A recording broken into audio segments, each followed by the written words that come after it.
Na maioria dos casos criminais e mistérios, a solução é uma das respostas mais óbvias.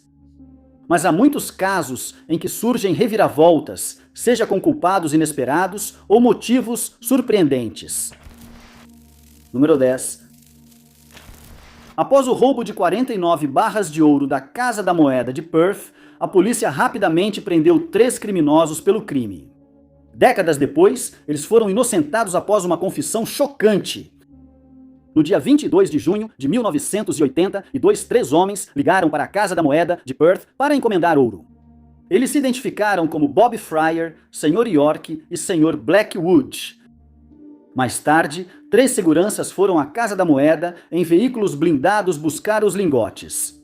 Cada um pagou com o cheque de uma sociedade de crédito imobiliário e foi autorizado a sair com o ouro. No dia seguinte, a Casa da Moeda descontou os cheques. Só então perceberam que os cheques tinham sido roubados e não havia dinheiro. O ouro valia cerca de 653 mil dólares australianos na época, o que equivale a cerca de 6,4 milhões em dinheiro de hoje. A polícia estava sob enorme pressão para encontrar os responsáveis e recuperar os bens roubados. Após semanas, a investigação se concentrou em 3 irmãos, Ray, Peter e Brian Mickelberg.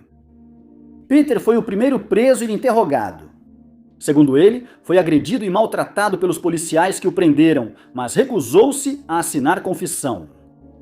A polícia disse que ele assinou uma confissão que também incriminava seus 2 irmãos. Buscas na casa dos Mickelberg encontraram quantidades de prata e ouro debaixo das tábuas do assoalho. Nada disso foi roubado da Casa da Moeda, e os irmãos tinham documentos comprovando a propriedade legal, mas isso não bastou. A principal prova veio de um dos cheques, onde a polícia encontrou uma impressão digital pertencente a Ray Mickelberg. Os 3 irmãos negaram envolvimento no crime, mas em 1983 foram condenados por arrombamento, incêndio e fraude. O fato de nenhum deles revelar a localização do ouro roubado incentivou o juiz a aplicar sentenças severas, variando entre 20 e 12 anos de prisão. Nos 20 anos seguintes, os irmãos recorreram várias vezes das condenações. Brian teve algum sucesso. Ele foi condenado por algumas acusações e sua pena caiu para menos de 1 ano. No entanto, ele morreu em um acidente de avião logo após ser libertado. Mas Ray e Peter não tiveram sucesso e seguiram presos. Um desdobramento estranho no caso surgiu em 1989. Um repórter de TV recebeu uma barra de ouro e um bilhete afirmando: os Mickelberg são inocentes e estão presos injustamente. Confirmou-se que a barra veio do roubo à Casa da Moeda. Após 3 meses, encontraram mais ouro desaparecido e outro bilhete dizendo que os irmãos tinham sido vítimas de uma armação. Mesmo assim, Ray e Peter seguiram presos. Só em 2002 é que a verdade seria revelada. Um dos policiais que efetuaram a prisão, Tony Lewandowski, confessou que os irmãos haviam sido vítimas de uma armação. Peter foi agredido e a confissão foi escrita pelos policiais que o prenderam. Com essa confissão, Ray e Peter finalmente foram libertados da prisão e Brian foi exonerado póstumamente. Eles receberam 500 mil dólares de indenização, mas as pessoas realmente responsáveis pelo roubo nunca foram capturadas, e o caso permanece oficialmente sem solução. Número 9. Em maio de 1972, mulheres de Ontário, Canadá, foram atacadas com 13 dias de diferença entre elas. Elas eram muito parecidas, enfermeiras, jovens mães, casadas com professores e atacadas pela mesma pessoa. Levaria quase 30 anos até que o responsável fosse colocado atrás das grades. A primeira vítima foi Doreen Morby, que foi atacada em sua casa em Gormley no dia 6 de maio de 1970. Ao chegar do trabalho, seu marido encontrou o corpo de Doreen no chão do quarto. Ela foi atingida várias vezes por balas calibre 22. O filho deles, ainda bebê, estava no quarto, mas não sofreu nenhum ferimento. O caso chocou a comunidade rural onde os Morby viviam, mas as coisas só iriam piorar. 13 dias depois, bateram na porta de Helen Ferguson em Palgrave. Ela ficou em casa cuidando do filho de 9 anos, doente e sem ir à escola. Helen pediu ao filho que ficasse no quarto, pois alguém precisava usar o telefone. Logo depois, ele ouviu um barulho parecido com fogos de artifício e desceu para ver. Encontrou o corpo de Helen no chão e um homem desconhecido saindo da casa. As mesmas balas foram achadas na cena, e o DNA indicou que o mesmo homem cometeu ambos os crimes. Uma investigação intensa começou. O filho de Helen ajudou a polícia a criar o retrato falado do culpado, e os policiais buscaram pistas de porta em porta. Em determinado momento, eles suspeitaram que tinham encontrado o culpado. Homem conhecido por tendências violentas, estava internado em hospital psiquiátrico. Os ataques cessaram após sua internação e o crime parecia estar ao seu alcance. O tribunal julgou que ele não podia ser julgado e o caso esfriou.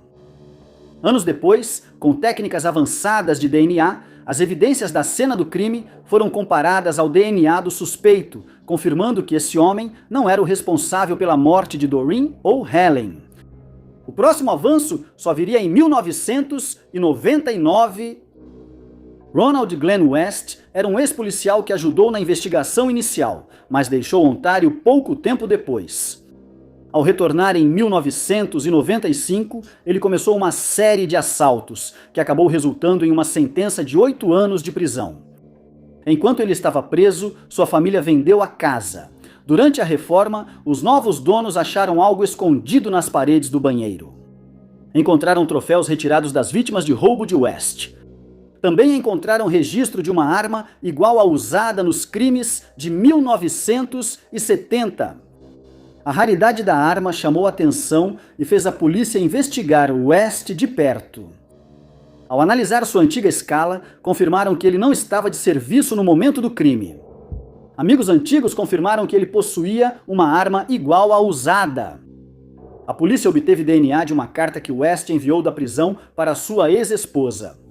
O DNA era compatível e West confessou os crimes, finalmente encerrando um mistério que durou décadas. Número 8. Em 10 de junho de 2007, Amy Stout ligou para o 911 pedindo ajuda para o marido. Quando a ajuda chegou, Bill Stout já estava morto e o tempo informado por Anne não coincidia. O que parecia um caso simples tomou um rumo bizarro quando a polícia investigou o motivo. A princípio, Anne afirmou que encontrou o marido depois de voltar para casa de uma ida às compras com seu filho pequeno. Ele tinha um ferimento de bala na cabeça, mas a arma usada não foi encontrada em lugar nenhum na cena. Segundo Anne, ele estava bem quando ela saiu de manhã. Mas uma autópsia revelou que Bill havia falecido muito antes de Anne sair para as compras. Parecia que alguém o atacou enquanto dormia naquela noite. Anne disse que dormiu na mesma cama que ele, o que gerou dúvidas sobre sua história. O filho também confirmou que não via o pai desde o dia anterior. A bala usada no crime correspondia à arma de Bill. Era uma arma dada como desaparecida dias antes, mas a polícia a encontrou escondida na bolsa lateral da moto de Bill, na garagem da família Stout. Encontraram uma luva no cesto de roupas sujas com resíduos externos, sugerindo o uso para segurar a arma ao disparar. O DNA de Anna foi achado na parte interna, indicando um caso simples e direto. Quando a polícia buscou um motivo, logo encontrou. A família Stout recebeu inúmeros e-mails de Barbara Miller. Barbara foi uma ex-namorada de Bill, com quem ele teve um caso recente e breve. Agora, ela alegava estar grávida dele e enviava e-mails e cartas de assédio para Bill e a família. Isso fez Anne perder o controle e decidir tirar a vida do marido. Uma análise detalhada das evidências digitais mostrou uma reviravolta inesperada. Os endereços de e-mail usados para enviar os e-mails de Barbara Miller tinham sido criados no computador de Anne. Ela orquestrou todo o assédio para humilhar Bill e, possivelmente, tentar incriminar Barbara como a verdadeira criminosa. Se tentaram incriminar a outra mulher, não funcionou. Barbara foi presa dias após a morte de Bill e considerada culpada quase um ano depois. Ela passará o resto da vida presa, enquanto sua família terá que seguir sem ela ou Bill. Número 7. Quando um registrador de arte de Oklahoma notou algo estranho em um pacote de pinturas recebido, não imaginava o mistério que descobriria ou como isso acabaria. A primeira vez que notaram algo estranho em Mark Landis foi por volta de 2008, foi quando ele entrou no Oklahoma City Museum e presenteou o museu com uma aquarela de Louis Veltade. Ele não revelou seu nome verdadeiro na época, mas disse querer doar arte ao museu. Era uma das muitas histórias que ele já contou antes. O museu aceitou a pintura e a pendurou na galeria. Logo depois, receberam mais 5 pinturas por correspondência. O pacote dizia conter obras de Paul Sinac e Stanislau Lepine. Eram nomes conhecidos na arte, mas não tão importantes para surpreender alguém ao serem doados. O registrador Matt Leininger fez uma pesquisa sobre uma das pinturas e descobriu um comunicado de imprensa da Savannah College of Art and Design.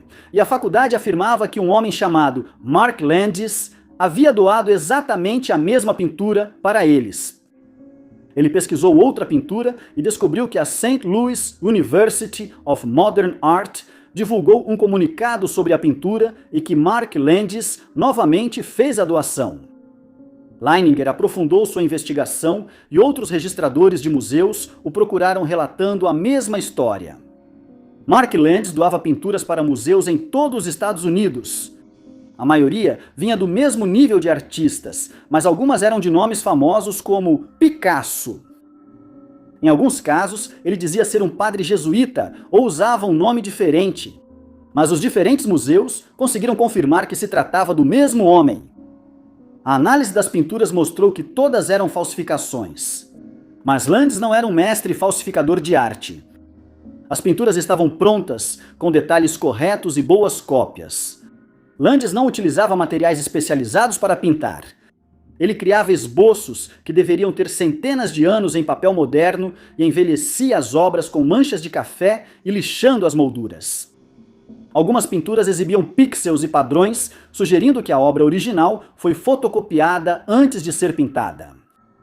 O caso de Mark Landis chocou porque nenhum crime foi cometido. Ele nunca vendeu suas falsificações, nem pediu dedução fiscal por suas doações. Ele simplesmente doava sua própria arte para museus, que então não faziam a devida verificação ao analisar as obras. Número 6.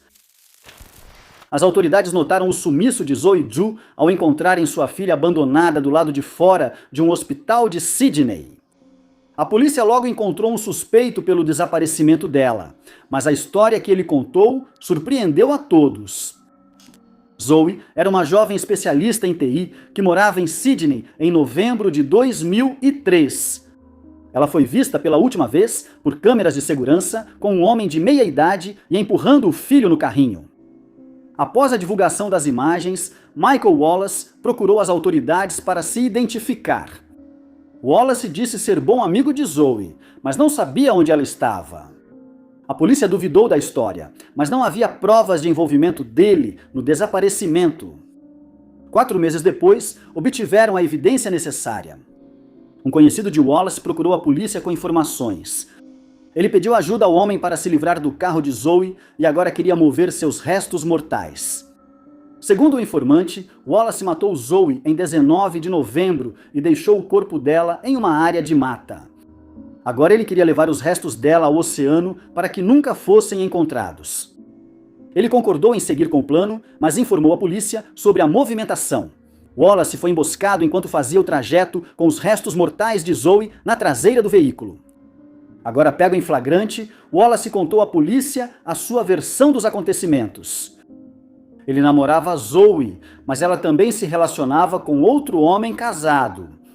Segundo Wallace, ela pagou para que ele matasse a esposa do amante. Wallace pegou o dinheiro, mas não fez o serviço. Ele disse que ia procurar o outro homem e pedir dinheiro para eliminar Zoe. Esse plano mudou quando Zoe terminou com Wallace. Ele disse que não se lembrava de nada, mas provavelmente pegou a arma da bolsa e atirou em Zoe no carro. A história chocante atraiu a atenção da mídia. No tribunal, o juiz disse que não era possível provar sem dúvidas que Zoe queria matar a outra mulher. O amante dela, pai do filho, disse que ele e a esposa tinham relacionamento aberto. Ele chamou Zoe de uma boa mulher e disse que Wallace estava tentando manchar a memória dela quando ela não estava lá para se defender. Wallace foi considerado culpado de tirar a vida de Zoe e condenado a 20 anos em uma prisão de segurança máxima, mas ele foi libertado em 2019 após apenas 15 anos. Número 5. Em maio de 2016, o FBI e a polícia local informaram Amy Allwine e seu marido que alguém estava tentando encomendar a morte de Amy. Poucos meses depois, o marido dela achou seu corpo. A investigação do crime revelaria um plano estranho e perverso. Amy e Stephen Allwine pareciam ser um casal amoroso, parte de uma comunidade religiosa unida em Cottage Grove, Minnesota. Amy era adestradora de cães e não havia razão aparente para alguém querer prejudicá-la. Foi chocante quando o FBI chegou à casa da família para revelar o que haviam descoberto. Alguém havia acessado um site da Dark Web pertencente a um grupo que se autodenominava Beza Mafia. Esse grupo aceitava pagamento em Bitcoin em troca de tirar a vida de um alvo solicitado. O usuário se chamava Dog Day God e queria que o grupo eliminasse Amy. Segundo a cliente, Amy teve um caso com o marido de Dog Day God, por isso ele a deixou. Ela também tirava clientes do negócio de adestramento da usuária. Amy não fazia ideia de quem poderia ter sido a pessoa que fez o pedido. Ela nunca tinha feito nada parecido com o que estava sendo descrito. Stephen achava que confundiram sua esposa com outra pessoa, mas isso não explicava o envio da foto de Amy aos assassinos de aluguel. O FBI sugeriu ao casal reforçar a segurança. O tormento continuou, porém. Alguém chamada Jane enviou e-mails ameaçadores para Amy, dizendo para ela se machucar ou coisas ruins aconteceriam com seu filho. Não havia sinal de nenhum perigo físico e parecia que o site Beza Mafia não passava de um golpe. Mas isso não mudava que alguém queria que Amy morresse. Em 13 de novembro de 2016, Stephen voltou para casa após sair para fazer recados com o filho e encontrou o corpo de Amy. A arma usada para matá-la estava ao lado de sua mão esquerda e, a princípio, parecia suicídio. Logo a polícia percebeu que não era esse o caso. Amy era destra e não havia resíduos em suas mãos, indicando que não foi ela quem segurou a arma ao ser usada. Manchas no chão indicavam que o corpo dela havia sido movido antes de ela falecer. E a polícia determinou o horário do crime às 15 horas, antes de Estevão sair de casa. A polícia analisou mais de perto as atividades de Estevão nos meses que antecederam o falecimento de Amy.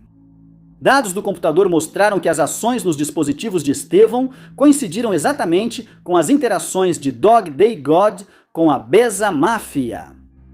Isso incluía baixar a imagem de Amy pouco antes de ela ser enviada aos criminosos e copiar os dados da carteira de Bitcoin usada no crime.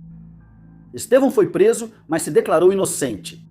No entanto, ele foi considerado culpado e condenado à prisão perpétua sem direito à liberdade condicional. Número 4.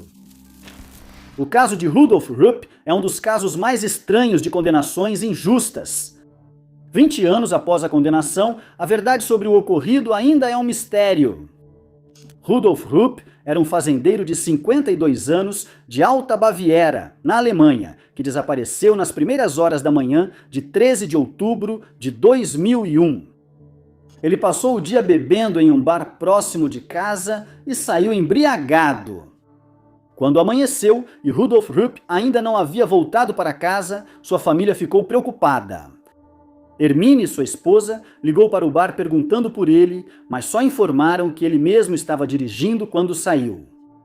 Rudolph Rupp foi dado como desaparecido mais tarde naquele dia e uma busca foi iniciada. Inicialmente, a polícia levantou a hipótese de que ele poderia ter sofrido um acidente de carro no curto trajeto para casa, mas não havia sinais de nenhum acidente na estrada e buscas na água não encontraram nenhuma pista. Nos anos seguintes, buscas policiais por Rudolph Rupp ou seu Mercedes foram realizadas, mas todas terminaram sem sucesso. Rumores começaram a circular de que a família de Rudolph Rupp era responsável por seu desaparecimento. 2 anos após o sumiço de Rudolf Rupp, sua esposa, as 2 filhas e Matias, namorado de uma delas, foram interrogados. Após um processo longo e exaustivo, todos os 4 confessaram. Porém, com a pressão policial, a história mudou diversas vezes. Inicialmente, disseram que Rupp foi empurrado escada abaixo numa discussão e morreu. Depois, alegaram que Matias armou uma emboscada no corredor da casa. Depois, eles se livraram dele dando seu corpo aos animais da fazenda. Não havia nenhuma evidência de DNA para apoiar a história em nenhum lugar da casa, mas a polícia argumentou que ainda era possível que um crime violento tivesse ocorrido. Após consultarem advogados, os 4 suspeitos retiraram suas confissões, mas o julgamento ainda assim prosseguiu. Mesmo sem provas, foram considerados culpados.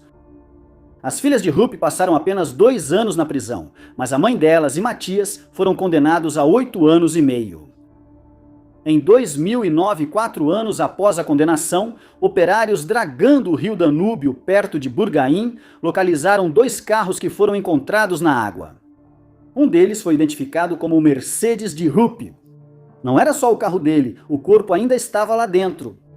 A água fria preservou seus restos, impossibilitando determinar a causa exata da morte, mas estava claro que os atos violentos da confissão não ocorreram. Em 2010, um novo julgamento foi convocado, quando Hermine e Matias já estavam libertados após cumprirem 2/3 das sentenças. O julgamento visou limpar seus nomes, mas após as evidências, o juiz ainda acreditava que alguém da família Rupp provavelmente matou Rudolf. Como ele não identificou o culpado, todos foram absolvidos e a verdade sobre sua morte segue desconhecida. Número 3. O caso de William Wood é um daqueles que até o juiz responsável descreveu como estranho e único. Foi um esquema de roubo de identidade como nenhum outro que negou a um homem sua identidade por décadas. No fim dos anos 80, William Wood trabalhava em uma barraca de cachorro-quente em Albuquerque, Novo México. Matthew Kearns trabalhava ao lado dele. Ambos eram sem teto, mas Kearns resolveu roubar a carteira de Wood e usar seu número do seguro social para tirar uma carteira de motorista. Os 2 homens não se conheceram por muito tempo e logo seguiram caminhos separados.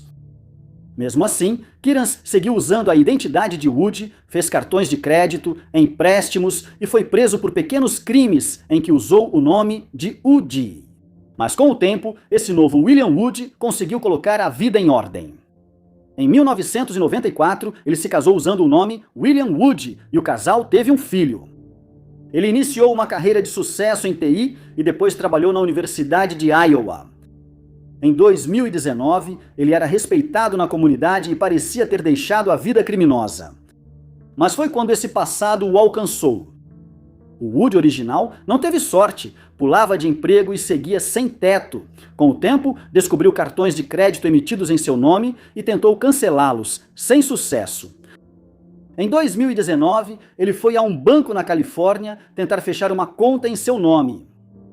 No entanto, ele não conseguiu responder às perguntas de segurança e quando o banco ligou para o Wood, que eles tinham registrado, ele disse que ninguém na Califórnia tinha permissão para acessar sua conta bancária. O banco acionou a polícia de Los Angeles e Wood foi preso. Ele alegou que sua identidade foi roubada, mas Matthew Kearns disse que ele mentia. Kearns afirmou ser o verdadeiro Matthew Wood e acusou o outro homem de tentar roubar sua identidade. Por ser mais respeitado, Kearns foi mais facilmente acreditado pelo juiz. O verdadeiro Woody foi considerado mentalmente incapaz de ser julgado e foi ordenado que ele fosse mantido em um hospital psiquiátrico. Ele acabou optando por não contestar a acusação de roubo de identidade e passou 428 dias na prisão e 147 em um hospital psiquiátrico. Após ser liberado, continuou lutando para recuperar sua identidade.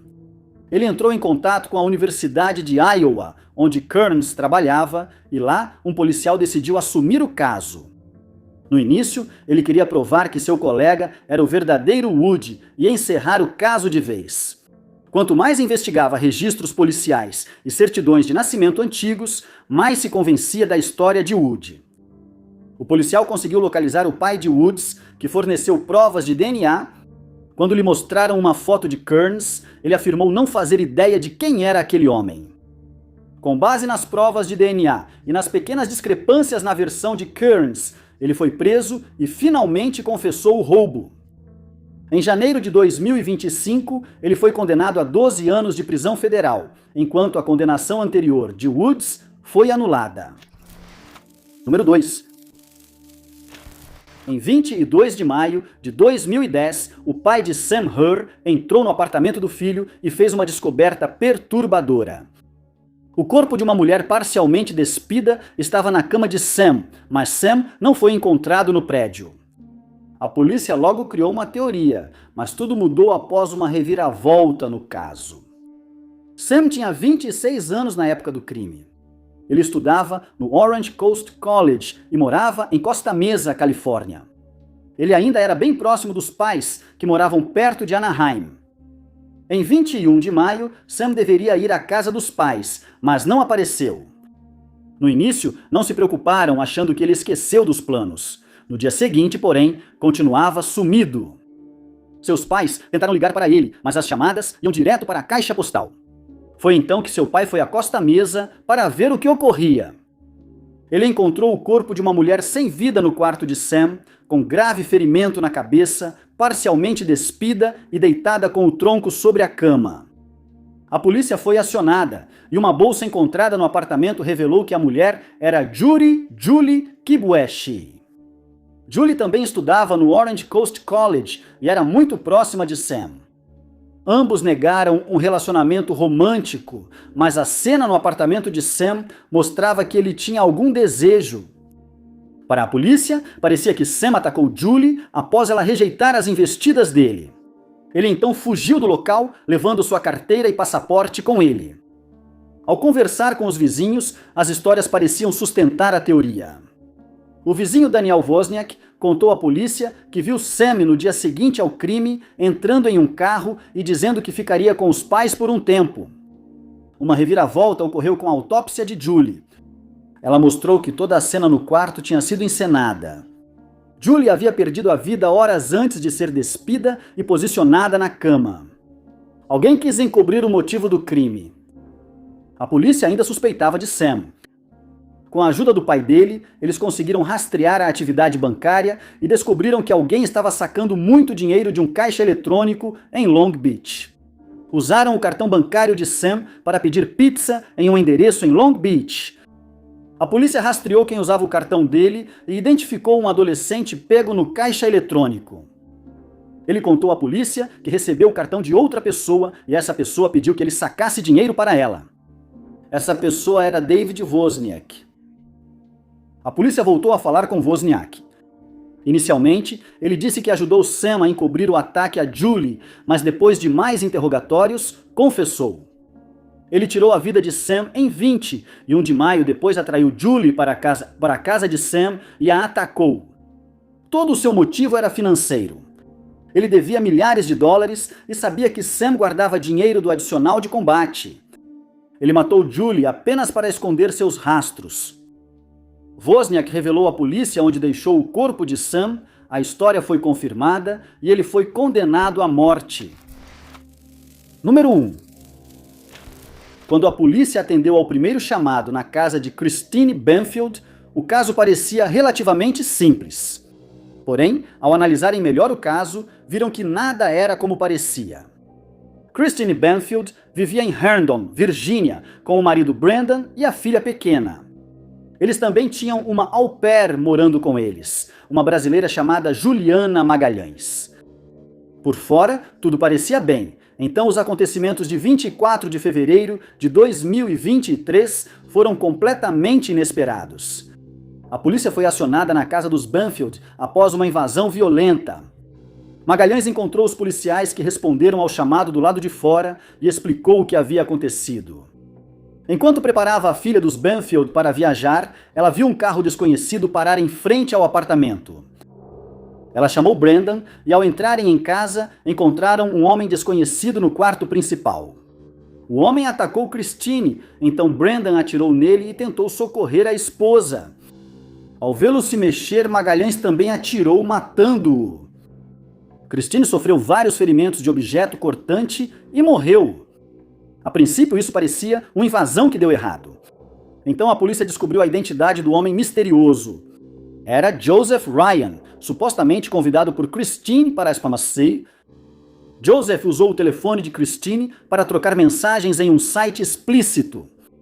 O usuário chamou Joseph para realizar uma fantasia no local. Se essa história fosse verdadeira, Joseph teria decidido ir contra o que eles haviam combinado e tentou tirar a vida de Christine. Quanto mais os policiais investigavam o histórico de Joseph, menos provável isso parecia. Analisando as mensagens enviadas no site, elas também não pareciam ter sido escritas por Christine. A polícia passou a suspeitar de algo mais. Meses depois, uma busca na casa dos Banfield revelou que Magalhães já morava no quarto principal e as fotos de Christine foram trocadas por imagens dela com Brendan. Magalhães foi preso e acabou confessando a verdade. Ela tinha um caso com Brendan há meses. Brendan queria se separar da esposa, mas não queria dividir a guarda do filho nem perder dinheiro. A dupla bolou um plano para se livrar de Christine. Fingiram ser ela para marcar com Joseph e pediram que levasse uma arma branca. E quando Joseph chegou à casa, Brendan atirou nele e depois usou a arma que ele havia trazido para atacar Christine. Brendan continuou afirmando sua inocência, mas Magalhães testemunhou e ele foi considerado culpado. Ele foi condenado à prisão perpétua e Magalhães a 10 anos obrigado por assistirem. Se você gostou deste vídeo, não se esqueça de clicar no botão de curtir. Não se esqueça de se inscrever e ativar o sininho para acompanhar nossos próximos vídeos. Sou Top 5 Unknowns e vejo vocês no próximo.